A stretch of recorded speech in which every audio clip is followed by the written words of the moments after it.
नमस्कार, मैं इंदु मिश्र अग्रसर से लाइव आप लोगों के समक्ष उपस्थित हुई हूँ। आज से अग्रसर एक नई श्रृंखला हस्ताक्षर की शुरुआत कर रही है। इस कार्यक्रम के माध्यम से हमारी कोशिश रहेगी कि समाज के विविध क्षेत्रों के अग्रणी व्यक्तियों के साथ संवाद स्थापित करना और उनके द्वारा किए गए कार्यों को आप तक पहुंचाना। हस्ताक्षर के इस पहले अंक के हमारे अतिथि हैं प्रख्यात भाषाविद प्रोफेसर बालेंदु शेखर मंगलमूर्ति जी। आप एक प्रख्यात भाषाविद, कवि, समालोचक व समीक्षक हैं। प्रोफेसर मंगल मूर्ति जी की प्रारंभिक शिक्षा छपरा से हुई, फिर आपने पटना विश्वविद्यालय से अंग्रेजी विषय में स्नातकोत्तर किया।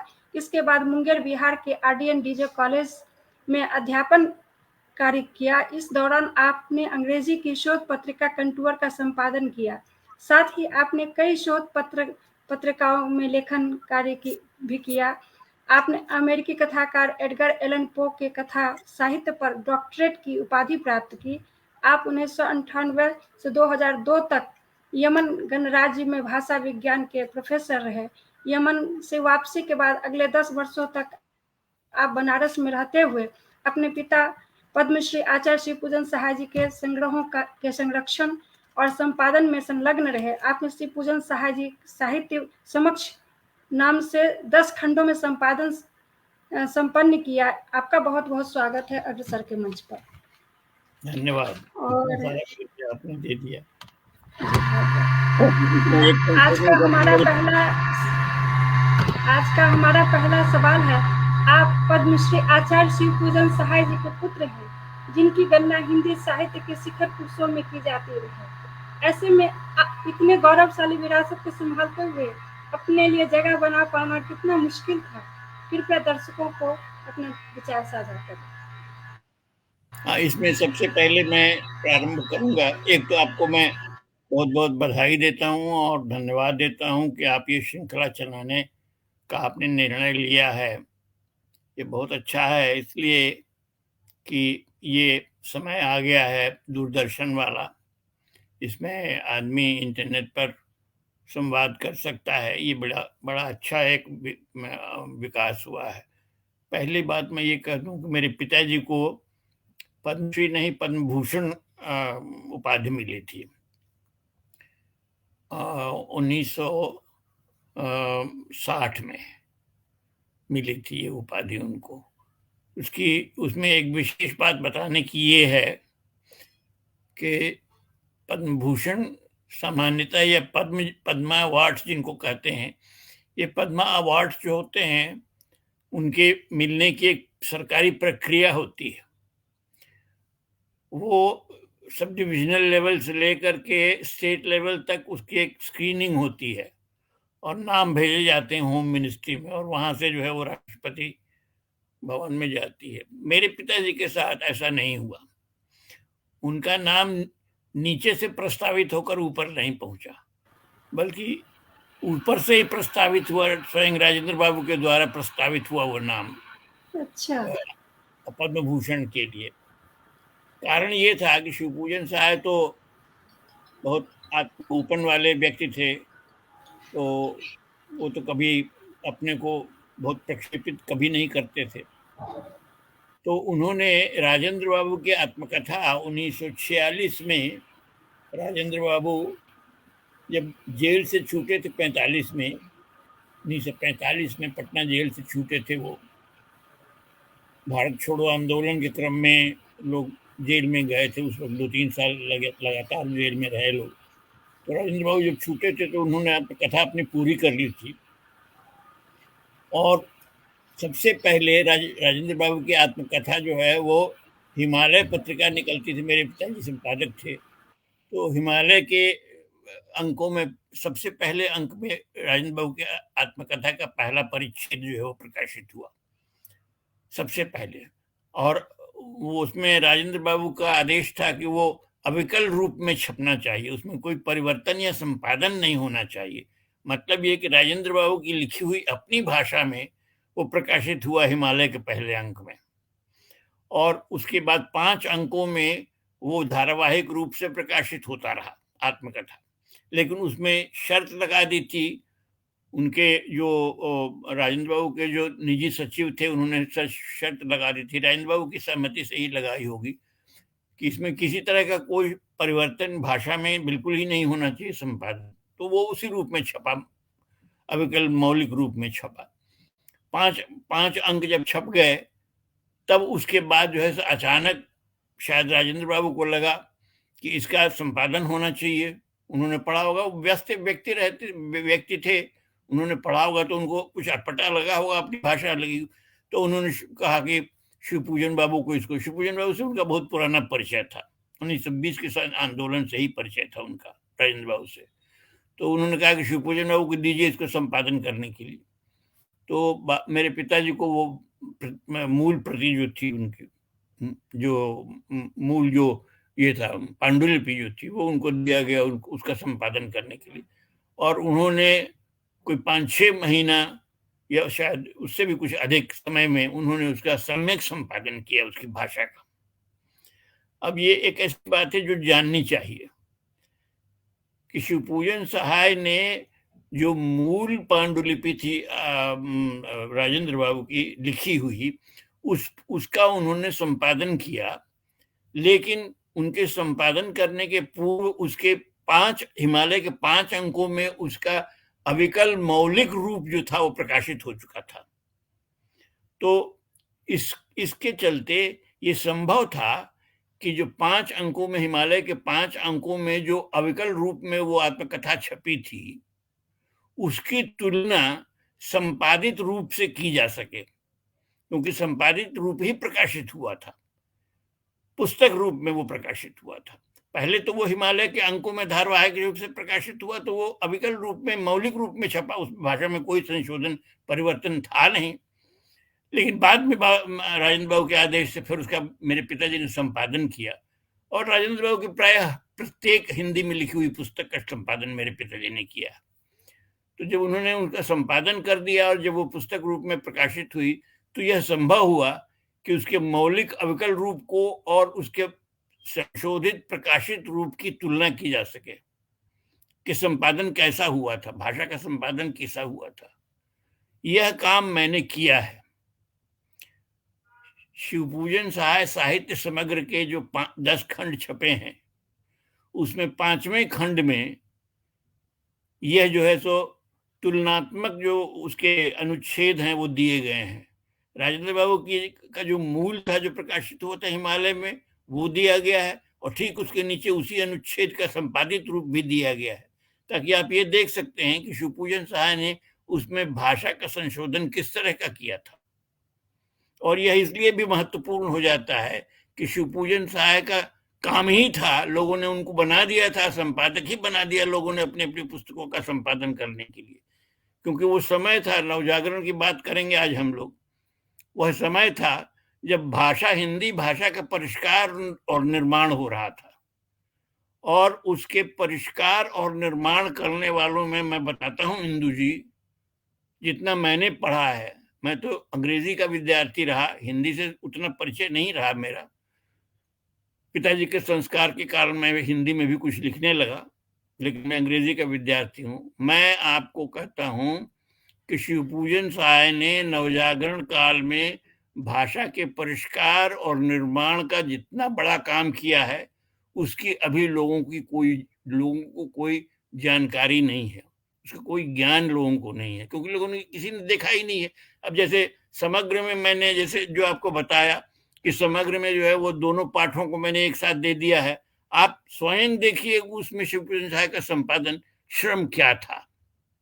तो आत्मकथा का जो संपादन हुआ, राजेंद्र बाबू की आत्मकथा जो भी देखी जा रही है, पढ़ी जा रही है, उसकी भाषा शिवपूजन सहाय के द्वारा निर्मित भाषा है। तो राजेंद्र बाबू के साथ उनका बड़ा गहरा संबंध रहा। राजेंद्र बाबू की आत्मकथा पर उन्होंने बिहार राष्ट्र भाषा परिषद में जब वो संचालक उसके थे, तो उन्होंने राजेंद्र बाबू को पुरस्कार दिया गया आत्मकथा लेखन पर। बिहार राष्ट्र भाषा परिषद द्वारा पुरस्कार दिया गया, 1,500 रुपया उस जमाने में, ये 1955 वगैरह की बात है, 1,500 रुपये का पुरस्कार उनको मिला। और मैं समझता हूँ कि उनकी सारी किताबों का संशोधन संपादन शिव जी ने किया, और ऐसा संबंध उन लोगों का परस्पर था। जैसे शिवपूजन सहाय की मृत्यु पर कोई 5 हफ्ते पहले शिवपूजन सहाय की मृत्यु हुई थी। राजेंद्र बाबू की मृत्यु 5 हफ्ते बाद हुई। शिवपूजन सहाय की मृत्यु पर राजेंद्र प्रसाद ने जो श्रद्धांजलि लिखी है, आप उसको पढ़िए, वो दी हुई है उसमें, समग्र में छपी है। इतनी भावभीनी श्रद्धांजलि है राजेंद्र बाबू की शिवपूजन सहाय के प्रति, उससे पता चलेगा दोनों का परस्पर सम्मान क्या था। तो उन्होंने इस कारण से, शिव जी की कोई मांग नहीं थी, उनकी कोई इच्छा नहीं थी, लेकिन उसके बावजूद उन्होंने उनका नाम पद्म भूषण के लिए स्वयं प्रस्तावित किया राष्ट्रपति ने। ऐसा कोई दूसरा व्यक्ति नहीं है जिसको पद्म भूषण या पद्म अवार्ड ऐसे मिले हों कि राष्ट्रपति ने स्वयं ही उसका नामांकन। डायरेक्ट नहीं मिला जी। और भी है, जैसे मेरे पिताजी अर्थाभाव के कारण, उस वक्त अर्थाभाव, चूंकि सरकार ने जो है सो उनको रिटायर कर दिया और पेंशन मिलने की स्थिति में नहीं रहने दिया, तो बहुत अर्थाभाव की स्थिति में थे। तो जब वो पद्म भूषण जो अवार्ड होता है उसका रिहर्सल होता है पहले, उसके लिए उनकी चिट्ठी आई कि आपको आना है रिहर्सल के लिए, आपको सारा मानदेय वगैरह दिया जाएगा, इसके लिए यात्रा भत्ता वगैरह दिया जाएगा। तो शिवपूजन सहाय ने पत्र में लिख के भेज दिया उसके उत्तर में, भाई मेरे पास तो पैसा ही नहीं है कि मैं आ सकूं, पहले आऊँगा तब न यात्रा भत्ता लूँगा आपसे। तो नहीं जा सके वो रिहर्सल में, और पद्म भूषण का अवार्ड लेने के लिए भी नहीं जा सके। तो उसके बाद उनको घर पर आकर के, पटना के कमिश्नर थे, वो क्या नाम था उनका, कुछ भूल रहा हूँ नाम, तो कमिश्नर जो है उनके घर पर आकर के उन्होंने वो मानपत्र वगैरह दिया बाबूजी का, पद्म भूषण का। तो इसलिए मैंने, चूंकि आपने पद्मश्री कहा तो मैंने उसमें थोड़ा संशोधन कर दिया है, क्षमा करिएगा। अब हम लोग चर्चा करेंगे, जो हम लोग का मुख्य विषय है उसकी चर्चा करेंगे। और दूसरी बात मैं ये कहूँगा कि मैं न भाषाविद हूँ और न मैं कवि हूँ और न मैं समीक्षक हूँ, मैं एक साधारण पढ़ने लिखने वाला प्रोफेसर हूँ। और उसी क्रम में मैंने जो कुछ भी किया है, लिखा है, एक काम मैंने जरूर किया, पिताजी ने जो बहुत बड़ा संग्रहालय, उनका महत्वपूर्ण साहित्य का संग्रहालय उन्होंने अपने जीवन भर में जो इकट्ठा किया था, उसको मैंने सुरक्षित रखा, उस पर मैंने काम किया, पिताजी की सारी रचनाओं पर मैंने काम किया, मैं उन्हीं को पढ़ता रहता हूँ। अब मैं समझता हूँ हिंदी साहित्य की मेरी जो भी जानकारी है वो अपने पिता की लिखी हुई पुस्तकों और उनकी लिखी हुई किताबों से ही मुझको। तो अब आप प्रश्न बताएं मुझको, तो मैं आपके प्रश्न का कुछ यथासंभव उत्तर दे सकता हूँ। जी, हिंदी पट्टी में नवजागरण की चर्चा अक्सर होती रहती है और इस चर्चा में उत्तर प्रदेश के लेखक छाए रहते हैं, लेकिन बिहार के लेखकों के योगदान पर कम ही बात होती रही है। ऐसा क्यों, जबकि बिहार साहित्यिक रूप से समृद्ध रहा है? देखिए, ऐसा है कि इसको बहुत व्यापक एक परिदृश्य में देखना होगा। क्षेत्रीयता की बात, इतिहास लेखन जो होता है उसमें क्षेत्रीयता की बात इसलिए हो जाती है कि इतिहास लेखक जिस प्रदेश का होता है ना, तो उसका अपना परिचय क्षेत्र होता है। अधिकांश जो उसके, हिंदी साहित्य की बात मैं कर रहा हूँ, रामचंद्र शुक्ल की पुस्तक, रामचंद्र शुक्ल की जो पुस्तक है, मैं आपको दिखाता हूँ उस पुस्तक को, उसको देखिए आप। ये पुस्तक है हिंदी साहित्य का इतिहास, ये मेरे पिताजी की को प्राप्त पुस्तक है, ये हिंदी साहित्य का इतिहास। तो इसमें जो है वो मेरे पिताजी के अंडरलाइनिंग्स हैं, उन्होंने रेखांकित किया इसको और उस पर अपनी टिप्पणियां लिखी हैं। तो होता क्या था, जो प्रश्न है उत्तर प्रदेश और बिहार का, जो प्रश्न है मैं बताता हूँ। रामचंद्र शुक्ल स्वयं उत्तर प्रदेश के थे, और उत्तर प्रदेश में हिंदी का केंद्र तो था ही। जो कलकत्ता में पत्रकारिता शुरू हुई, नवजागरण काल में कलकत्ता में जो पत्रकारिता शुरू हुई, उद्दंत मार्तंड जो है वहीं से निकला, और बहुत सारे अखबार वहां से निकले उस समय। तो पत्रकारिता का प्रारंभ वहीं से हुआ। आपके पिताजी जो थे लक्ष्मीकांत मिश्र जी, वो भी पत्रकारिता में थे, वो सारी चीजों को जानते। मैं आज बहुत उनको याद कर रहा हूँ इस प्रसंग में, क्योंकि हम उसकी चर्चा कर रहे हैं। तो कलकत्ता में एक केंद्र बना, नवजागरण काल में, हिंदी नवजागरण काल में कलकत्ता में एक केंद्र बना। बहुत सारे साहित्यकार जो थे विभिन्न प्रदेशों के, जिनमें शिवभूषण सहाय भी थे और भी लोग थे बिहार के, जैसे ईश्वर प्रसाद शर्मा थे, सकल नारायण शर्मा थे। सकल नारायण शर्मा वहाँ प्रोफेसर थे कलकत्ता विश्वविद्यालय में, रहने वाले थे आरा के। मेरे पिताजी भी रहने वाले थे आरा के, और भी लोग थे आरा के, बिहार के। लेकिन ये सारे लोग जो है वो व्यावसायिक या आजीविका के प्रश्नों को लेकर के ये सारे लोग कलकत्ता में के एकत्र हुए थे। तो प्रारंभ हुआ था वहां से। बहुत सारे उत्तर प्रदेश के साहित्यकार वहां थे और बिहार के भी लोग थे वहां। तो जो इसमें जो आपने प्रश्न किया है, इसका प्रसंग ये है कि रामचंद्र शुक्ल जिन्होंने इतिहास लिखा वो उत्तर प्रदेश के थे, तो उत्तर प्रदेश के साहित्यकारों से उनका अधिक संपर्क था। तो उनकी जो इतिहास दृष्टि थी वो थोड़ी संकीर्ण हो गई, इस कारण कि उत्तर प्रदेश के जो लोग, जिन लोगों को वो जानते थे, आधुनिक काल की बात मैं कर रहा हूँ, पुराना भक्ति काल, रीति काल का जो साहित्य उन्होंने लिखा है वो तो क्षेत्रीयता उसमें नहीं है, वो तो हिंदी प्रदेश की का इतिहास है। लेकिन जो आधुनिक काल का इतिहास उन्होंने लिखा है उसमें थोड़ा वर्चस्व जो है वो उत्तर प्रदेश के साहित्यकारों का इसलिए है कि वो स्वयं उत्तर प्रदेश के साहित्यकारों से ज्यादा परिचित थे, उनकी प्रकाशनों से, उनकी पुस्तकों से, उनके भाषणों से, उनके संस्मरणों से ज्यादा परिचित थे। इसलिए उत्तर प्रदेश के साहित्यकारों पर उनकी दृष्टि जमी रह गई। आपको मैं बता दूं इस प्रसंग में कि हिंदी साहित्य का इतिहास दो निकला था। एक तो रामचंद्र शुक्ल का लिखा हुआ सबसे पहला इतिहास हिंदी में, जो हिंदी साहित्य का इतिहास जो लिखा गया, जो मान्य है, अभी भी पढ़ा जा रहा है विश्वविद्यालयों में, अभी भी उसी की मान्यता है, सबसे बढ़िया इतिहास उसी को मानते हैं। नामवर जी ने भी कहा है कि वो सबसे अच्छा इतिहास हिंदी का है। तो वो जो इतिहास था, एक तो रामचंद्र शुक्ल का लिखा हुआ और दूसरा श्याम सुंदर दास का लिखा हुआ।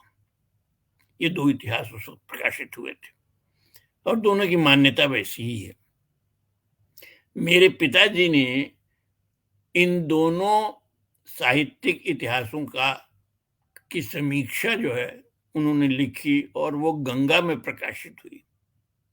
उस वक्त मेरे पिताजी गंगा के संपादक भी थे और उसमें वो समीक्षाएं भी लिखते थे, टिप्पणियां भी लिखते थे।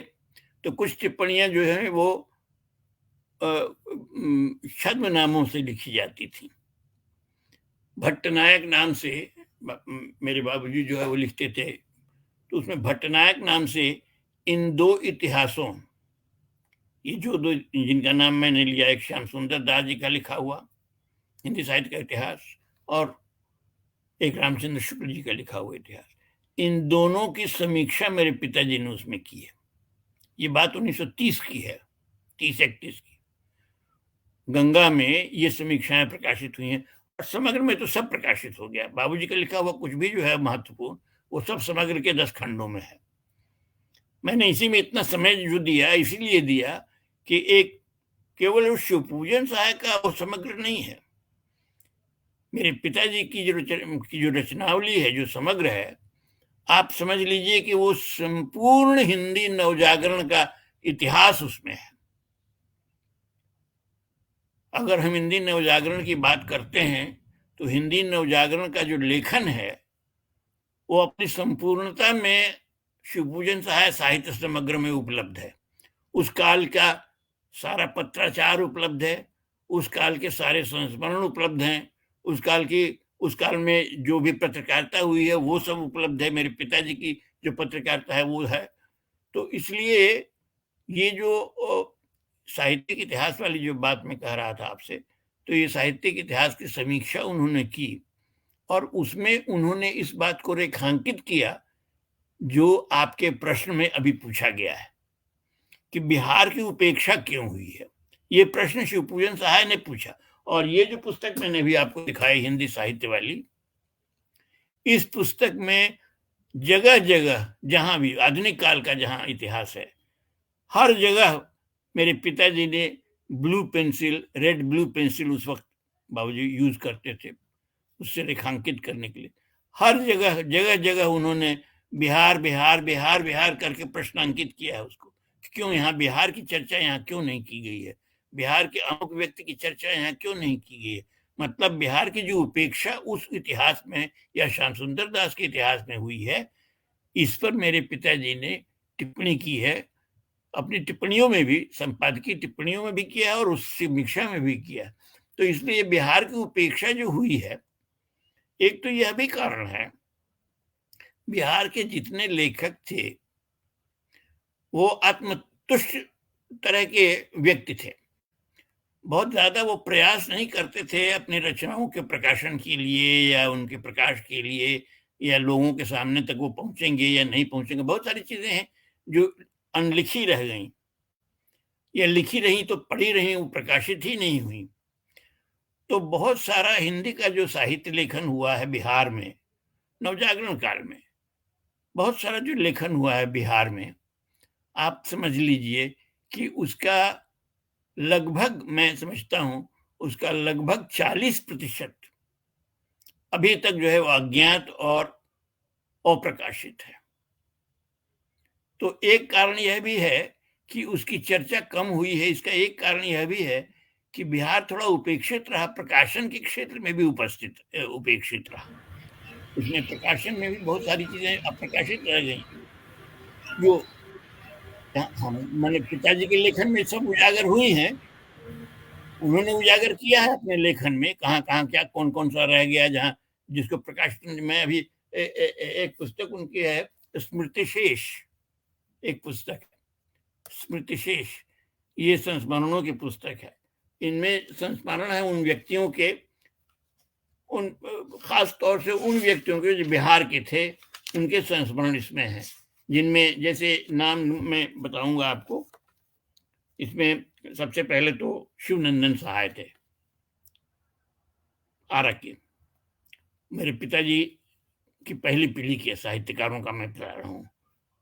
शिवनंदन सहाय थे, उनके उनके उनके उनके लड़के थे ब्रजवल्लभ सहाय, और उसके बाद वहाँ सकल नारायण शर्मा थे आरही में। सकल नारायण शर्मा, शिवनंदन सहाय, ईश्वरी प्रसाद शर्मा, और भी इस तरह के नाम हैं जो आरा में बाबूजी के साथ, जब बाबूजी उनका लिखना पढ़ना शुरू हो रहा था उस समय, उन्होंने लिखा है कि हिंदी की तरफ मुझको प्रेरित करने में सबसे ज्यादा हाथ सकल नारायण शर्मा का और पंडित अक्षयवट मिश्र विप्रचंद्र थे एक, वो भी प्रोफेसर थे पटना कॉलेज में, उनका था। उन्होंने लिखा है कि मुझको हिंदी की ओर, ये भी प्रेमचंद की तरफ मेरे पिताजी भी, बहुत समानता है प्रेमचंद जी से मेरे पिताजी की। एक ही ऐसी बात थी जिसमें ये दोनों अलग हो गए या अलग देखे जा सकते हैं, और वो ये है कि प्रेमचंद जी ने उपन्यास लिखे, 7-8 उपन्यास लिखे, कहानियां 300 लिख दी उन्होंने। उनका सारा समय लिखने में गया, और शिवपूजन सहाय का उतना सारा समय दूसरों की पुस्तकों का संपादन करने में गया। उनको अपनी पुस्तकें लिखने का समय ही नहीं मिलता था। तो इसलिए जो है ये मेरे पिताजी ने, वो शुरू में उर्दू फारसी ही पढ़ते थे मेरे पिताजी। जैसे प्रेमचंद जी ने 10वीं क्लास तक, 11वीं क्लास तक, मैट्रिकुलेशन तक प्रेमचंद जी ने उर्दू फारसी पढ़ी, हिंदी ही नहीं थी। उन्होंने लिखते भी थे उर्दू में। प्रेमचंद जी ने के सारे प्रारंभिक जो लेखन है वो सब उर्दू में हुआ, फिर उसके बाद वो प्रेमचंद जी द्वारा या दूसरों के द्वारा हिंदी में अनुवादित हुआ। तो मेरे पिताजी भी शुरू में उर्दू फारसी ही पढ़ते रहे, लेकिन तब उसके बाद 10वीं क्लास में जब वो आए, तब उनको जो है सकल नारायण शर्मा और ईश्वरी प्रसाद शर्मा और अक्षर मिश्र ने, इन लोगों ने उनको प्रेरित किया, और फिर आरा नागरी प्रचारणी सभा से जुड़े, और उसके बाद जब तब उन्होंने हिंदी में अपना लिखना शुरू किया। तो इसलिए जो है वो शिवपूजन सहाय का जो अधिक समय था बीता, वो अपना लेखन बहुत कम कर पाए। लेकिन हमारे यहाँ हिंदी में एक, अंग्रेजी में ऐसा नहीं है। जहां मैंने अंग्रेजी पढ़ी है, मैं अंग्रेजी के बारे में बता सकता हूँ, अंग्रेजी में ऐसा नहीं है। लेकिन हिंदी में ये है कि जिसने 3 वॉल्यूम्स ऑफ पोएम्स लिखा, या 4 वॉल्यूम्स ऑफ पोएम्स जिसके पब्लिश हो गए, वो हिंदी में एक लेखक मान्य लेखक हो गया। या जिसके 3 उपन्यास छप गए, ये 20 कहानियां उसकी छप गई, वो हिंदी का एक मान्य लेखक हो गया।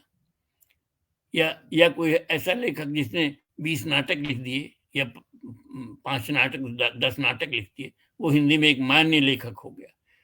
लेकिन इन सारे लोगों को लेखक की कोटि में इसलिए नहीं रखा गया कि इन लोगों ने उस तरह की पुस्तकें नहीं लिखी, उपन्यास।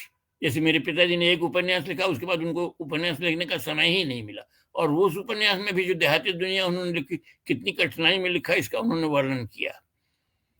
तो हम लोग के यहाँ हिंदी में एक इस तरह की कठिनाई है कि ऐसे ही लोगों को लेखक मानते हैं, उन्हीं की चर्चा ज्यादा होती है। समीक्षा क्षेत्र में भी ऐसे ही लोगों की चर्चा ज्यादा होती है जिन्होंने उपन्यास या कहानी के रूप में ग्रंथ लिखे हों, जिनके ग्रंथ प्रकाशित हुए हों, जिनकी पुस्तकें प्रकाशित हुई हों, उन्हीं की चर्चा हम ज्यादा, साहित्यकार उन्हीं को मानते हैं, उन्हीं को लेखक मानते हैं। लेकिन जिन लोगों ने हिंदी का पूरा निर्माण किया, हिंदी भाषा का पूरा निर्माण किया, उसमें बहुत ही महत्वपूर्ण योगदान दिया, उन लोगों की गिनती या उनको लोग जानते भी नहीं है। बहुत सारे लोग तो शिवपूजन सहाय को जानते भी नहीं है, और शिवपूजन सहाय तो फिर भी बहुत प्रचलित नाम है उनका। और जैसे सकल नारायण शर्मा, या जैसे शिवनंदन सहाय, या इस तरह के चंद्रशेखर धर्मेश्वर थे, या इस तरह के नवजागरण काल के ही बिहार के कई लेखक ऐसे हैं जिनके विषय में मैं समझता हूँ कि आप भी इसमें से बहुत सारे लोगों को का नाम आपने नहीं सुना होगा, नहीं जानते होंगे।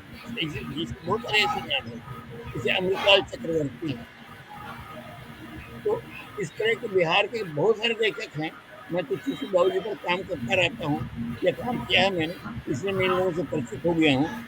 लेकिन मैं कहता हूँ नवजागरण काल के अनेक लेखक ऐसे हैं बिहार के जिनकी कोई जानकारी लोगों को बिल्कुल है ही नहीं। साहित्य क्षेत्र में तो छोड़ दीजिए, सामान्य पाठक वर्ग में भी उनकी कोई जानकारी, उनके बारे में कोई जानकारी नहीं। तो ये एक दुर्भाग्यपूर्ण स्थिति है, उपेक्षा की एक दुर्भाग्यपूर्ण स्थिति है। और मैं तो ये कहूँगा, ये उपेक्षा इतिहास लेखकों में और समीक्षा क्षेत्र के आलोचकों में ही नहीं है, ये पाठकों में भी है। मैंने एक पुस्तक इधर प्रकाशित है मेरी, वो हिंदी के श्रेष्ठ कुछ कहानियां जो बिहार के लेखकों ने लिखी हैं, ऐसी श्रेष्ठ कहानियों का अंग्रेजी में अनुवाद करके एक पुस्तक मैंने लिखी है। तो उसमें राजा राजकमल की कहानियां हैं, उसमें शिवपूजन सहाय की कहानियां हैं, उसमें रामवृक्ष बेनीपुरी की कहानी है, उसमें नलिनी शर्मा, और अभी आज दुखद समाचार आया, आपने सुना होगा, उषा किरण खान जी का देहांत हो गया है। उषा किरण खान जी की भी उसमें कहानी है। तो इस तरह से बिहार के लेखकों के विषय में लोगों की जानकारी बहुत कम है। लेकिन अगर मेरी पुस्तक देखिए, जो वो उसका नाम है I am a woman first, वो राजा राजकमल की एक कहानी है, उसका अनुवाद है अंग्रेजी में। वो पुस्तक है, उसमें बिहार के लेखकों की कहानियों का श्रेष्ठ कहानियां, और सारी श्रेष्ठ कहानियां। मतलब ये कि दुनिया में जो साहित्य लिखा गया है अंग्रेजी में, चाहे फ्रेंच में, चाहे लैटिन में, चाहे ये स्पेनिश में, चाहे फ्रेंच में या जर्मन में, जो भी कहानियां लिखी गई हैं विश्व साहित्य में, अंग्रेजी के विद्यार्थियों ने कहा, मैं उससे ज्यादा परिचित हूँ। मैं आपको कह सकता हूँ कि ये बिहार की जो कहानियां मैंने चुन करके अनुवादित की हैं अंग्रेजी में, आप उन कहानियों को पढ़िए तो वर्ल्ड क्लास फिक्शन है वो। तो कहने का मतलब ये है कि बिहार के लोगों की उपेक्षा ऐसे भी हुई है, क्योंकि बिहार के जो लेखक हैं, बिहार के जो समीक्षक हैं, जो आलोचक हैं, अब जैसे नलिन जी थे, मैं कहता हूँ नलिन जी की कोटि का समालोचक हिंदी में, जितने भी समालोचक हिंदी के हैं, नामवर जी हों, हजारी प्रसाद द्विवेदी हों, अन्य लोग, सारे लोगों के बीच में अगर आप प्रतिष्ठित करना चाहें तो नलिन जी प्रथम पंक्ति के आलोचकों में गिने जाएंगे। लेकिन उन पर ध्यान नहीं है किसी का। बहुत सारे लोग जो जानते भी नहीं, नलिन शर्मा का नाम ही नहीं सुना होगा। तो ये अस्वाभाविक नहीं है, ये तो होता है। तो आपका प्रश्न के उत्तर में मैंने कुछ बातें कही हैं, मैं समझता हूँ उससे जरूर किसी को प्रयास पड़ा होगा। आप बताएं और क्या कह सकते हैं। अब एक है कि हिंदी नव जागरण का आरंभ मोटे तौर पर 1897 की क्रांति के बाद 57 की क्रांति के बाद माना गया है। इस क्रांति के बाद हिंदी पट्टी में स्वतंत्रता की जो लहर फैली, उसमें न केवल हिंदी भाषा और पत्रकारिता का विकास हुआ, बल्कि एक सांस्कृतिक लहर भी फैली। चाहे वह पटना का खड़ग प्रेस, विलास प्रेस हो या लहरियासराय दरभंगा का पुस्तक भंडार, इन सभी ने इस आंदोलन को गति दी। इस सारे घटनाक्रम को आप कैसे देखते हैं? देखिए, ऐसा है कि जरा सा 1 मिनट, फिर मैं थोड़ा, मेरा ध्यान भटक गया था। अब जरा सा प्रश्न अपना पुनः पढ़ दें। मैं फिर से पढ़ूं? हाँ, जरा सा ये प्रश्न फिर से दोहरा दीजिए तो मैं बताता हूँ। हिंदी नवजागरण का आरंभ मोटे तौर पर 1857 की क्रांति के बाद माना जाता है। इस क्रांति के बाद हिंदी पट्टी में स्वतंत्रता की जो लहर फैली, उसमें न केवल हिंदी भाषा और पत्रकारिता का विकास हुआ, बल्कि एक सांस्कृतिक लहर भी फैली। चाहे वह पटना का खड़ग विलास प्रेस हो या लहरियासराय दरभंगा का पुस्तक भंडार, इन सभी ने इस आंदोलन को गति दी। इन सारे घटनाक्रमों को आप कैसे देखते हैं?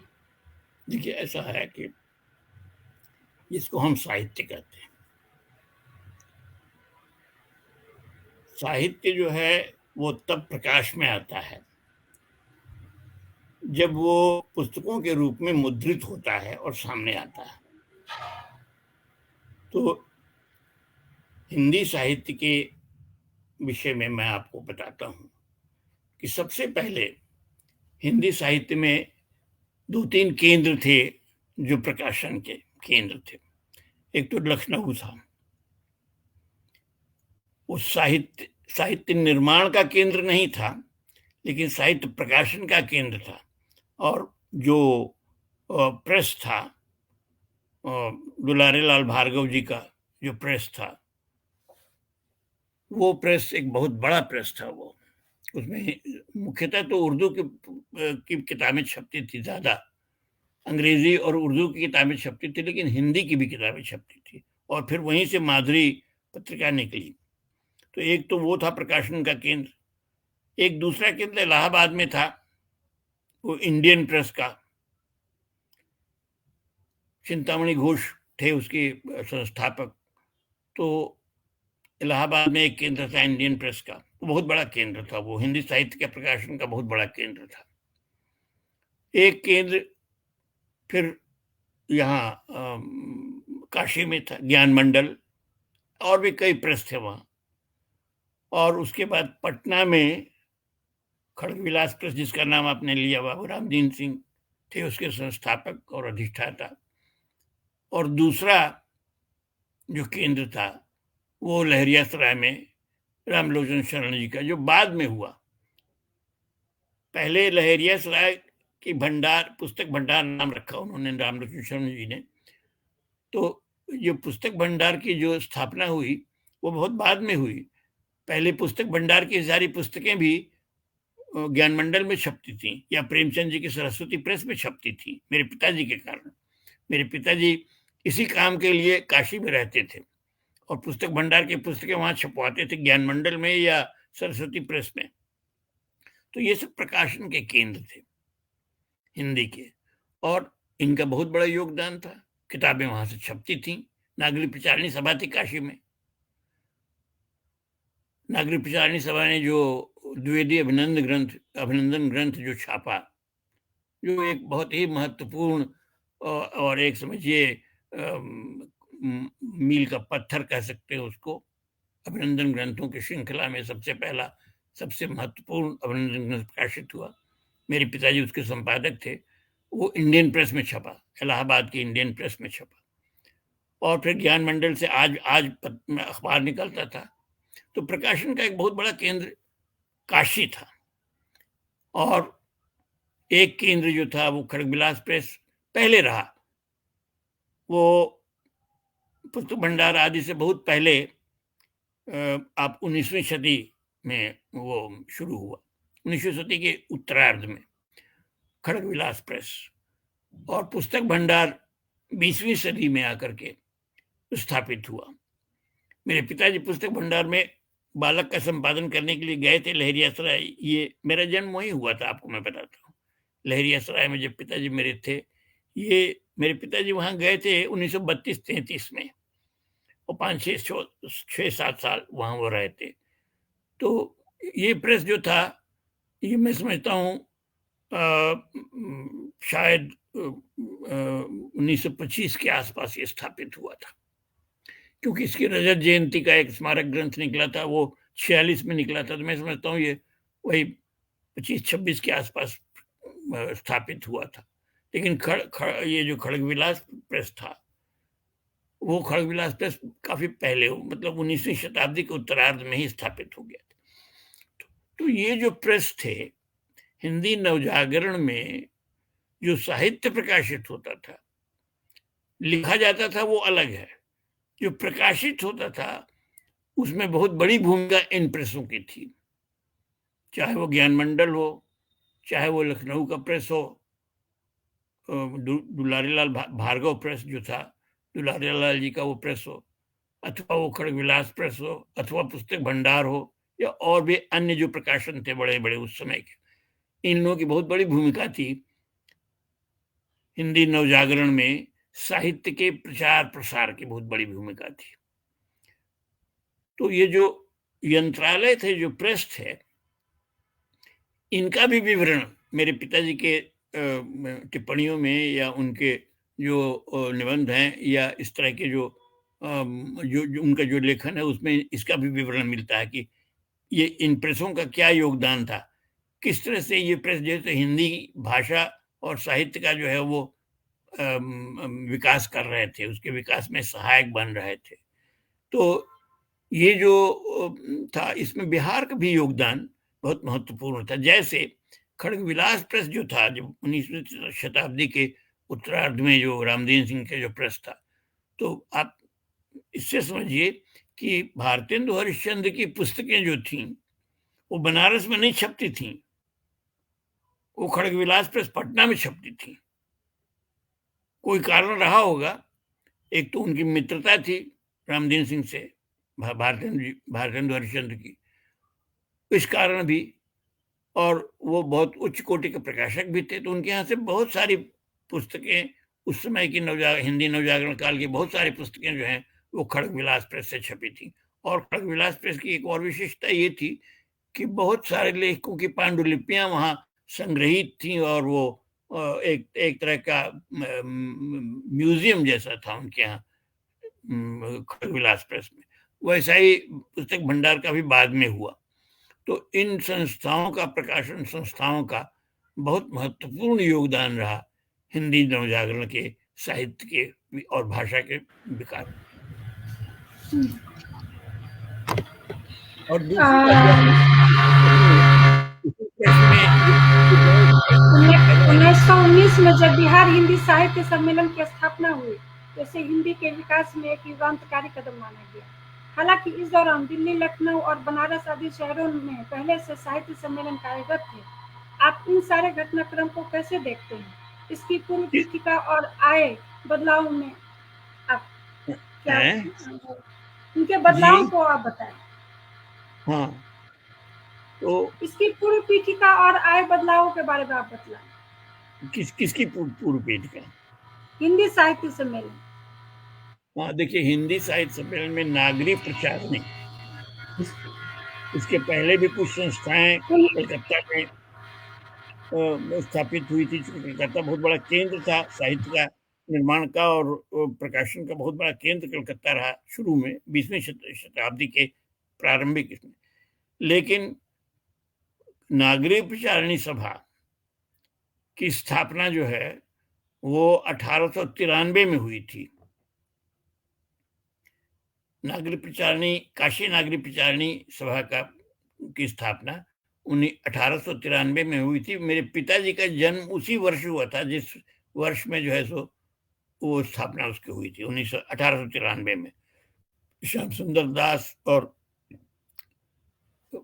और भी लोग थे जिन लोगों ने उसकी स्थापना की थी। तो पहली संस्था वो थी, हिंदी की सबसे बड़ी संस्था जो स्थापित हुई थी पहली, वो काशी नागरी प्रचारणी सभा। उसके कुछ ही दिन के बाद 1901 में आरा नागरिक प्रचारणी सभा की स्थापना हुई, जिससे मेरे पिताजी भी संबद्ध हो गए बाद में। उनका जन्म 1893 में हुआ था और 1901 में जो है वो आरा नागरिक प्रचारणी की स्थापना हुई। मेरे पिताजी 1903 में आरा आए पढ़ने के लिए, और फिर उसके बाद जब वो 7वें 8वें वर्ग में पढ़ रहे थे तो उस वक्त वो संबद्ध हो गए आरा नागरिक प्रचारणी सभा से। और भी इस तरह की संस्थाएं नवजागरण काल में फिर क्षेत्रीय संस्थाएं, हिंदी साहित्य से संबद्ध क्षेत्रीय संस्थाएं स्थापित होने लगी, और साहित्य के क्षेत्रीय और अखिल भारतीय महाधिवेशन भी उसके बाद बराबर रेगुलरली होने लगे। इसे मैं आपको दिखाता हूं, वो पुस्तक आप देखिए उसको। मैं तो कहूंगा कि इस पुस्तक को बिहार की साहित्यिक प्रगति, देखिए कितना मोटा ग्रंथ है ये।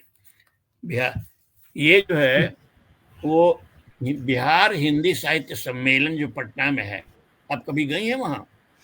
जी, मैं गई हूँ, पिताजी के साथ गई थी एक बार में। हाँ, तो बिहार की साहित्यिक प्रगति नाम से ये ग्रंथ छपा है। बिहार हिंदी साहित्य सम्मेलन जो अब काफी अभी एक्टिव हो गया है, तो वहाँ अभी अनिल सुलभ उसके अध्यक्ष हैं, तो काफी काम कराते हैं। तो उन्होंने ही पुस्तक छापी है, मुझको भी उन्होंने भेंट प्रति इसकी भेजी थी। और मैं तो कहूँगा कि बिहार से संबद्ध जो भी व्यक्ति है, चाहे वो प्राध्यापक है, लेखक है, या कहीं और किसी पेशे में काम करने वाला भी है जो बिहार से संबद्ध है और बिहार के बारे में जानना चाहते हैं, उसको ये पुस्तक जरूर मंगानी चाहिए। ये पुस्तक जो है वो, इसमें जो है, इस पुस्तक में मैं आपको बताता हूँ, इस पुस्तक में 40 अधिवेशनों के सभापतियों के भाषण हैं। सबसे पहला जो अधिवेशन हुआ था, पहला वो हुआ था 1919 में संभवतः जी, सोनपुर में हुआ था। वो जगन्नाथ प्रसाद चतुर्वेदी उसके सभापति थे या अध्यक्ष थे। तो जितने भी बिहार हिंदी साहित्य सम्मेलन के महाधिवेशन हुए हैं वार्षिक, उसके सभापतियों के भाषणों का ये संग्रह है। जी, और उन भाषणों को अगर आप पढ़ेंगी, जो सभापतियों के वार्षिक अधिवेशनों के सभापतियों के जो भाषण इसमें प्रकाशित हुए हैं, अगर उनको आप पढ़ेंगी तो आपको बिहार के हिंदी साहित्य के विकास क्रम की, जिसकी बात आप कर रही हैं, बिहार में हिंदी साहित्य के विकास का जो क्रम है, उसकी एक बहुत ही तफसीली उसका विवरण वृत्तांत आपको इस ग्रंथ से मिल जाएगा भाषणों में। कितने लेखक थे, कितने प्रकाशक थे, कितनी पुस्तकें लिखी गई, कितनी पुस्तकें अप्रकाशित रह गई, कितने लोग ऐसे थे जिनकी चर्चा जिनकी चर्चा हुई ही नहीं, जिनके बारे में लोग जानते ही नहीं है। एक विश्वकोश जैसा है ये बिहार के हिंदी साहित्य का, एक विश्वकोश जैसा। तो मैं तो यही कहूँगा कि इस एक पुस्तक को हिंदी के जितने भी विद्यार्थी हैं या जो भी शोधार्थी हैं, उनको ये पुस्तक मंगानी चाहिए। बिहार हिंदी साहित्य सम्मेलन, कदम कुआं, पटना 3 इसका पता है, वहाँ से ये पुस्तक मंगानी चाहिए।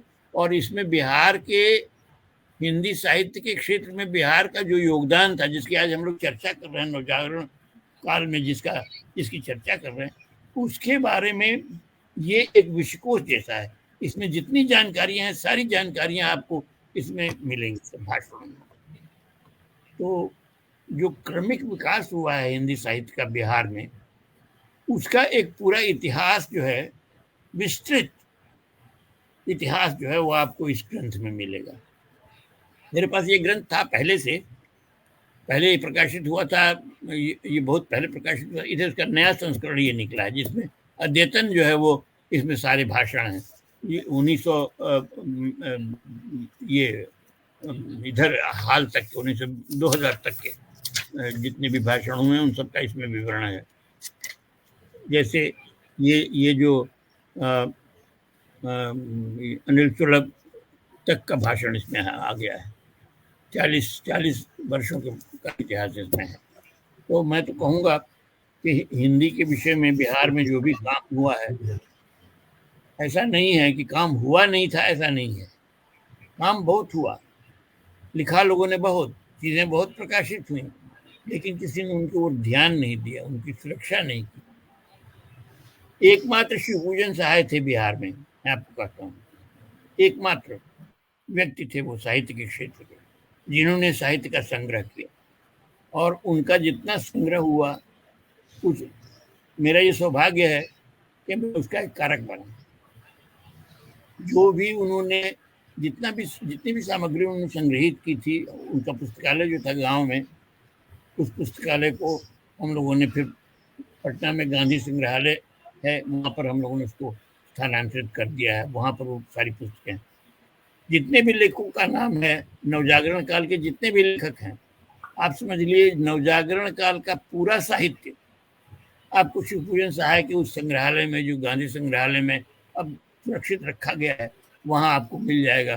पूरा जितनी भी नवजागरण काल की कृतियां हैं, जितने भी लेख हैं बिहार के और बिहार के बाहर के भी, ये सारा जो है हम लोगों ने सुरक्षित कर दिया। जितनी पत्र पत्रिकाएं उस वक्त निकलती थी, सरस्वती निकलती थी, हंस निकलता था, विशाल भारत निकलता था, इस तरह की माधुरी निकलती थी, सुधा निकलती थी, इस तरह के जितने भी साहित्यिक पत्र निकलते थे उस वक्त, चाहे वो मासिक हो चाहे वो पाक्षिक हो, ये सारे पत्र जो हैं वो हम लोगों ने, मेरे पिताजी का ही ये सब संग्रह किया हुआ था। मैंने मेरा योगदान सिर्फ इतना ही है कि मैंने उसको सुरक्षित रखा और उसको सुरक्षित स्थानों में पहुंचा दिया। जैसे गांधी संग्रहालय पटना में है, उनकी पुस्तकों का संग्रह वहाँ है, और उनके पत्र पत्रिकाएं जो थी उसको हम लोगों ने नेहरू मेमोरियल म्यूजियम दिल्ली में पहुंचा दिया, वो सब वहाँ सुरक्षित है। आप जाइए वहाँ शिवपूजन सहाय का नाम लीजिए और पुस्तकालय के जो अध्यक्ष हैं उनसे कहिए कि शिवपूजन सहाय के संग्रह की जो पत्र पत्रिकाएं हैं मैं उनको देखना चाहती हूँ, तो आपको सारी चीजें दिखाई पड़े, नवजागरण काल का सारा साहित्य आप वहाँ देखिए। और एक और स्थान है भोपाल में, दरहाल में हम लोगों ने बहुत सारी पाक्षिक और दैनिक जो पत्र थे, जो बहुत जीर्ण शीर्ण हो गए थे, मतलब अब टूट रहे थे वो पन्ने उसके, वो भी हम लोगों ने वहाँ से उन्वास से पुस्तकालय था, वहाँ से हम लोग ले आए और उसको हम लोगों ने भोपाल में माधव राव सप्रे करके एक पत्रकार हुए मध्य प्रदेश में, तो भोपाल में उनका संग्रहालय बनाया, बहुत सुंदर संग्रहालय है, बहुत समर्थ और बहुत अच्छा संग्रहालय है वहाँ। वो भी बहुत बड़ा संग्रहालय है हिंदी का, वहाँ हम लोगों ने उन सारी पत्र पत्रिकाओं को वहाँ सुरक्षित रखवा दिया। तो हमने मेरे जीवन का जो सबसे बड़ा कार्य जो मैंने किया अपने जीवन में, वो लेखन नहीं है, मैंने बहुत कम लिखा, और जो लिखा भी है उसका कोई ऐसा महत्व नहीं, चाहे वो हिंदी में लिखा हो चाहे अंग्रेजी में लिखा हो, बहुत सामान्य लेखक में। लेकिन यह जो काम था साहित्यिक संपत्ति का संरक्षण का जो काम था, वो मैंने जरूर किया,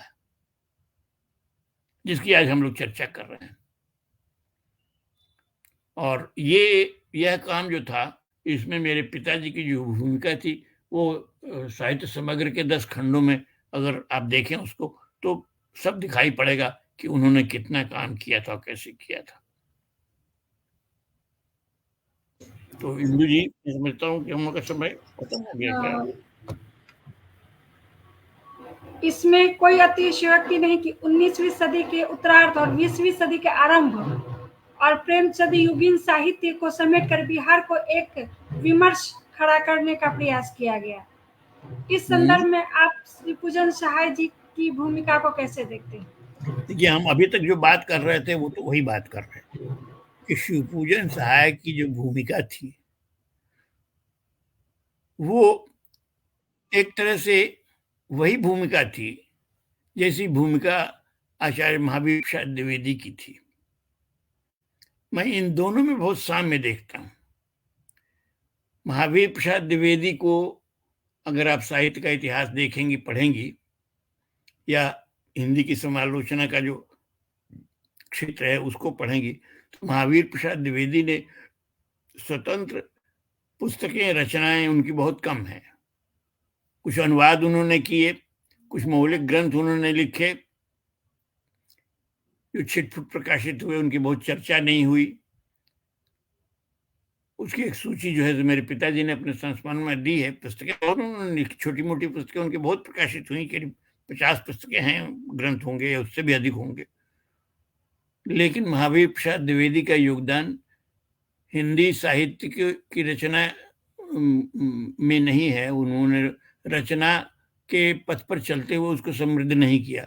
उन्होंने भाषा के परिष्कार और उसके निर्माण में जो भूमिका उन्होंने 1900 से लेकर के और 1920 तक जो उन्होंने भूमिका निभाई, जब सरस्वती का प्रकाशन वो कर रहे थे, उस समय उन्होंने जो भूमिका निभाई हिंदी भाषा के निर्माण का और उसके परिष्कार का जो काम उन्होंने किया, वह काम उनके बाद उसी स्पिरिट में और उसी तरह से और उसी सीमा तक अगर ये किसी एक व्यक्ति ने किया तो वो शिवपूजन सहाय थे। शिवपूजन सहाय का सबसे बड़ा योगदान यही था कि उन्होंने हिंदी भाषा को एक टकसाली स्वरूप दिया। हिंदी गद्य के लेखन में मैं समझता हूँ, मैंने जितना पढ़ा है और मैं अंग्रेजी साहित्य से जितना परिचित हूँ, मैं आपको ये कह सकता हूँ कि हिंदी में जैसा गद्य शिवपूजन सहाय लिख सकते थे, बहुत कम लोगों को मैंने देखा, और लोगों की चीजें भी मैंने पढ़ी हैं। मैं तो यहाँ तक कहूंगा आगे बढ़ करके कि प्रेमचंद का भी जो गद्य है वो उनके ऊपर मैं इस पर मेरा एक व्याख्यान हुआ था। मैं गोवा गया था अपने स्वास्थ्य लाभ के लिए, तो गोवा विश्वविद्यालय वालों ने मुझको बुलाया, तो मेरा एक व्याख्यान हुआ था कथा भाषा पर।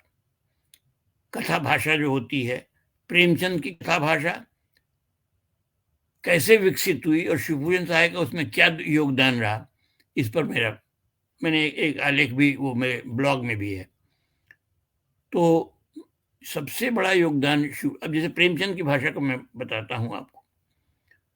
प्रेमचंद उर्दू से हिंदी में आए, तो प्रारंभ में जो उनका कुछ भी लिखा हुआ था वो उर्दू की साहित्यिक भाषा थी, वो हिंदी की भाषा नहीं थी। लेकिन बाद में ही प्रेमचंद ने जब उसका अनुवाद करना शुरू किया तो उसको हिंदी में उन्होंने अनुवाद किया। लेकिन चूंकि वो हिंदी गद्य की साधना उनकी नहीं थी, जैसी साधना शिवपूजन सहाय ने हिंदी गद्य की थी, गद्य लेखन की जैसी साधना है, उनके प्रारंभिक रचनाओं को पढ़िए शिवपूजन सहाय की, तो आपको लगेगा कितनी साधना उन्होंने हिंदी गद्य की थी, हिंदी भाषा की थी। तो प्रेमचंद का जो कथा साहित्य निर्मित हुआ, आप जानते होंगे कि प्रेमचंद का उपन्यास रंगभूमि का संपादन शिवपूजन सहाय ने किया था, इसकी बड़ी चर्चा होती है। लेकिन शिवपूजन सहाय का जो संपादन था प्रेमचंद की भाषा का, वो कैसा था और किस हद तक था, इसकी किसी ने खोजबीन नहीं की है, उस पर किसी ने नहीं लिखा।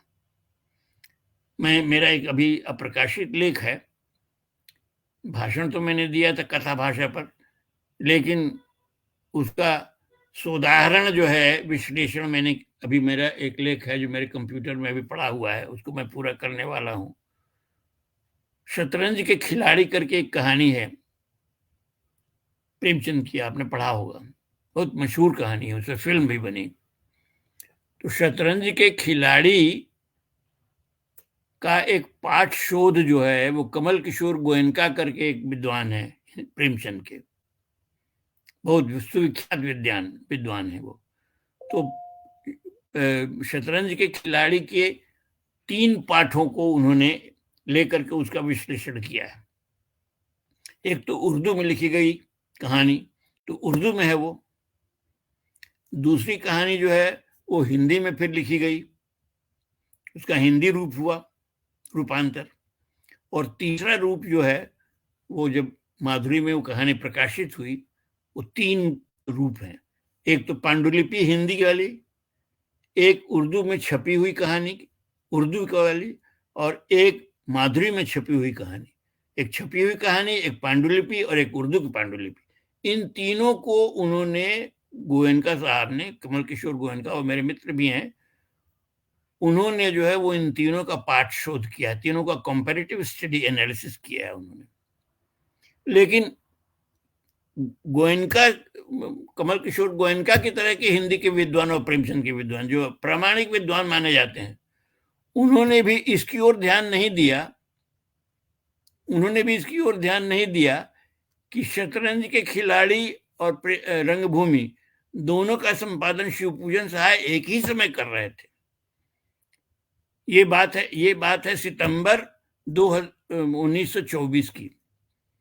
अक्टूबर 1924 में शतरंज के खिलाड़ी प्रकाशित हुई, जब और उसी समय वो रंगभूमि का भी संपादन कर रहे थे, तो उन्होंने शतरंज के खिलाड़ी के पाठ का भी संपादन किया, पांडुलिपि का। और शतरंज के खिलाड़ी अक्टूबर 1924 में छपी और रंगभूमि फरवरी 1925 में छपी। तो मैंने जब गोयनका साहब को भी बताया कि साहब ये तो शिवपूजन साहब उस वक्त वहां थे, तो ये तो शिवपूजन साहब की संपादित कहानी है, ये कहानी तो शिवपूजन साहब ने ही संपादित की थी। तो आपका जो पाठ शोध है, इस पाठ में आपने सब जगह लिखा है कि ये दुलारे लाल भार्गव ने इसका संपादन किया था। दुलारे लाल भार्गव को संपादन की क्या तमीज थी? उस तरह का संपादन, जिस तरह का संपादन शिवपूजन साहब करते थे, उस तरह का संपादन दुलारे लाल भार्गव से उसकी कल्पना भी नहीं की जा सकती थी। लेकिन उन्होंने अपनी पुस्तक में लिख दिया कि दुलारे लाल भार्गव ने संपादन किया है। तो मैंने उनको जब पॉइंट आउट किया तो वो एग्री किए। उन्होंने कहा कि नहीं, देखिए हमसे भी भूल हो गई, हम ध्यान में नहीं आया। तो शतरंज के खिलाड़ी का जो पाठ शोध उन्होंने किया है, जो विश्लेषण किया है गोयनका साहब ने, उस पुस्तक को लेकर के फिर मैंने एक एक शब्द और एक एक पंक्ति को मिला करके देखा, और उस पर मेरा लेख अभी छपने वाला है। आप देखेंगे कि शिवपूजन साहब ने प्रेमचंद की भाषा को किस तरह से परिष्कृत किया। एक उदाहरण है केवल वही, शतरंज के खिलाड़ी जो प्राप्त है। रंगभूमि के पांडुलिपि का भी कुछ पता नहीं चला। शतरंज के खिलाड़ी का उस पुस्तक में, गोयनका की पुस्तक में, चूंकि उसका पाठ सब दिया हुआ है, मैंने उसके आधार पर जो विश्लेषण किया है। आपने लिखा है मेरे बारे में कि मैं भाषाविद हूँ, तो मैं भाषाविद इसी अर्थ में हूँ कि अंग्रेजी में एक लिंग्विस्टिक्स में एक उसका ब्रांच होता है जिसको स्टाइलिस्टिक्स बोलते हैं, शैली विज्ञान हिंदी में उसको कहते हैं। बहुत विकसित नहीं है उसका अध्ययन हिंदी में, लेकिन मेरे एक मित्र हैं जो उसके विशेषज्ञ हैं, पंडित शशिभूषण शीतांशु, अमृतसर में। तो शैली विज्ञान जो है, स्टाइलिस्टिक्स जो है, उसका यही विषय है। वो टेक्स्ट के सारे शब्दों को और उसमें जो सिंटेक्स होता है उसका, उसमें वोकैबुलरी होती है, ये सारी चीजों का अध्ययन उसमें स्टाइलिस्टिक्स में होता है। तो उसी दृष्टिकोण से मैंने शतरंज के खिलाड़ी में शिवपूजन साहब ने कैसा संशोधन किया है, इसका एक अध्ययन किया है, जो अभी छपा नहीं है, मेरे इसमें है, छपेगा वो। उसमें एकदम प्रामाणिक रूप में ये दिखाया गया है कि शिवपूजन साहब ने प्रेमचंद की भाषा को किस तरह से परिष्कृत किया है। आपको आश्चर्य होगा देख करके कि प्रेमचंद, मैं अभी तो नहीं बता सकता हूँ, आपको दिखा सकता हूँ, लेकिन जब वो प्रकाशित होगा मैं जरूर आपको दिखाऊंगा, ये भेजूंगा। तो उसमें आपको पता चलेगा कि प्रेमचंद की भाषा से, भाषा का ज्ञान जो था शिवपूजन साहब का, वो बहुत ऊंचा था। प्रेमचंद का जो हिंदी भाषा का ज्ञान था ना, उनके पास एक शैली थी, उनके पास एक रचना जगत था जो उनके उपन्यासों में प्रक्षेपित हुआ या आया है। वो बहुत समृद्ध कलाकार थे और रचनाकार थे, लेकिन भाषा के अर्थ में जो है प्रेमचंद थोड़ा सा कमजोर पड़ते हैं, इसलिए कि वो उर्दू से हिंदी में आए और हिंदी की जानकारी उनकी उतनी नहीं थी जितनी शिवपूजन साहब ने अर्जित कर ली थी उस समय तक। तो इसका प्रमाण जो है मेरे लेख में आएगा। तो शिवपूजन साहब का जो योगदान था, आपका प्रश्न है, शिवपूजन साहब का जो योगदान था वो इसी क्षेत्र में सबसे महत्वपूर्ण योगदान है। उन्होंने, अब जैसे मैं कहूँगा आपको, हिंदी में जो कथा भाषा है, कहानियाँ जो लिखी गई हैं, उपन्यास जो लिखे गए हैं, प्रेमचंद और प्रेमचंद के बाद जो कहानियाँ लिखी गई हैं, नई कहानी में जो भाषा है, कथा भाषा है, और जो भी कमलेश्वर की भाषा जो है, या निर्मल वर्मा की भाषा जो है, या मोहन राकेश की भाषा जो है, या बाद में ये जो सारी कथा भाषा है हिंदी की, उस कथा भाषा पर जो है वो शिवपूजन सहाय और महावीर प्रसाद द्विवेदी के भाषा श्रम का प्रत्यक्ष प्रभाव पड़ा। तो ये का योगदान है और ये तो बिहार का योगदान है। चलते चलते बिहार ने अपनी श्रेष्ठता सिद्ध कर दी शिवपूजन सहाय के संपादन। 1 घंटा हम लोगों ने पूरा बातचीत कर ली। अब आपको तो ये तो अद्भुत क्षण आप अभी हम लोगों ने महसूस किया कि पद्म भूषण उनको कैसे मिला, और मैं बयान नहीं कर सकती हूँ कि कितना मन नहीं भर रहा है इन सब चीज़ों से। लगता है लगातार उनके बारे में सुनती रहूं। चलते चलते मैं एक छोटा सा प्रश्न और ले लूँ कि रामधारी सिंह दिनकर, रामवृक्ष बेनीपुरी, नलिन विलोचन शर्मा, राजा राधिका रमन सिंह, ये सब सारे आप जब बाल्यावस्था में होंगे तो इन लोगों को का आना जाना आपके यहाँ होगा, और इन लोगों के बीच आप कैसा अब महसूस करते हैं? मैं थोड़ा सा बताऊंगा। देखिए, राजा राधिका रमन पर मेरी अभी किताब आई है साहित्य अकादमी से, और राजा राधिका रमन के साहित्य का एक संचयन मैंने तैयार किया है। उस समय में अब दिल्ली में रहती हैं आप? कहाँ रहती हैं? मैं राजस्थान रहती हूँ। राजस्थान में तो साहित्य अकादमी से आप जरूर मंगा लीजिए राजा राधिका रमन संचयन, वहां से छपी है, 300-350 रुपए की है, उसको मंगा लीजिए जरूर। उसमें मैंने राजा राधिका रमन के साहित्य से एक संचयन तैयार किया है। राजा राधिका रमन का सबसे बड़ा उपन्यास जो था, सबसे प्रमुख और महत्वपूर्ण, उसका नाम था राम रहीम। अपने वो उसी समय प्रकाशित हुआ जिसमें प्रेमचंद का गोदान प्रकाशित हुआ। तो इसलिए जो है उसको मैंने, वो 1000 पृष्ठों का उपन्यास है राम रहीम, 1000 पृष्ठों का। उसकी कहानी है उसमें दिया हुआ है, संचयन में सारा दिया हुआ है, मैंने दिया है कैसे वो विलियम थैकरे उपन्यासकार था अंग्रेजी का, उसका बहुत प्रसिद्ध उपन्यास था वैनिटी फेयर। उस पर एक फिल्म बनी जिसको राजा राधिका रमन ने, शिवपूजन सहाय ने साथ देखा पटना में, और उसके बाद उसी पर एक चुनौती दे दी, सच्चिदानंद सिन्हा ने चुनौती दे दी कि साहब हिंदी में तो कुछ इस तरह का उपन्यास कभी किसी ने लिखा ही नहीं है और लिखा भी नहीं जा सकता। उसी चुनौती को स्वीकार करके राजा साहब ने वो उपन्यास लिखा राम रहीम, 1000 पृष्ठों का।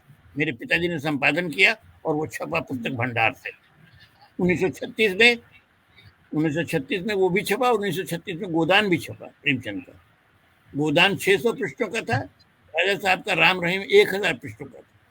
उस 1000 पृष्ठों के उपन्यास को मैंने 200 पृष्ठों में संक्षेपण किया है उसका, उसी संचयन में।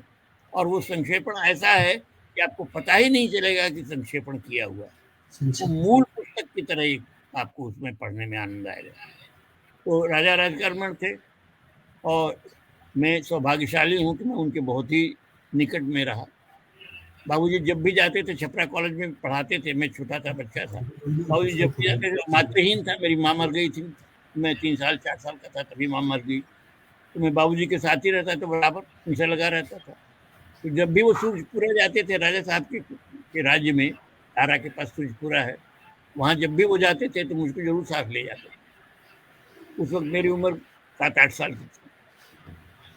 तो मैं राजा साहब के बहुत निकट संपर्क में रहा, उनके बराबर मैं उनके निकट संपर्क में रहा कई कारणों से। रामवृक्ष बेनीपुरी के साथ वैसे ही जब वो हिमालय में आए, संपादन बाबूजी के साथ संपादन करने लगे थे, तो एक ही घर में शिवपूजन सहाय और रामवृक्ष बेनीपुरी पटना के मछुआ टोली में एक ही मकान में हम रहते थे। तो इन दिनकर जी के साथ भी वही वैसा ही संबंध था मेरा। ये जितने सारे लोग थे, नलिन जी के साथ वैसा ही। नलिन जी की कहानी मैंने अनुवाद किया उसमें, जिसकी चर्चा मैं कर रहा था, हाँ मैं वो मेरी जो किताब है। तो मैं इन सारे लोगों के बीच में ही मेरा बचपन बीता और मेरी किशोरावस्था भी आई साहित्य सम्मेलन में। मैंने बहुत निकट से इन सारे लोगों को देखा, और मैं समझता हूँ कि इस चर्चा के लिए एक अलग से जो है वो विस्तार से की जाती है उन लोगों के विषय में। जो साहित्य सम्मेलन का जो साहित्यिक वातावरण था, मैं आपको बताता हूँ, वो अद्भुत विस्मयकारी था, जो मैंने अपनी आंखों को देखा। तो इसके बारे में फिर हम लोग कभी बात करेंगे। इम्तियाज खान तो सुदर्शन मास्टर देखे मैं आपको बड़ा आभारी हूँ, आपने मुझे अवसर दिया अपने इस मंच से बोलने का और अपनी बातें रखने का।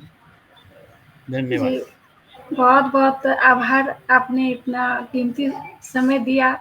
और ये वीडियो जहाँ जहाँ तक पहुँचेगा उन सबों को जरूर मालूम होगा कि आचार्य शिवपूजन सहाय जो पद्म भूषण थे, मैंने गलती से पद्मश्री कह दिया, लेकिन पद्म भूषण थे, और उन्होंने उनकी जो भी कृतियाँ हैं और उन्होंने जो हिंदी कालजयी कृतियाँ हैं, उन्होंने जो हिंदी साहित्य को जो योगदान उनका रहा, तो ये अमूल्य बातें जितनी भी थी आपने साझा की, इसके लिए बहुत बहुत आपका आभार। बहुत शिवरात्रि। नमस्कार। सभी श्रोताओं दर्शकों को भी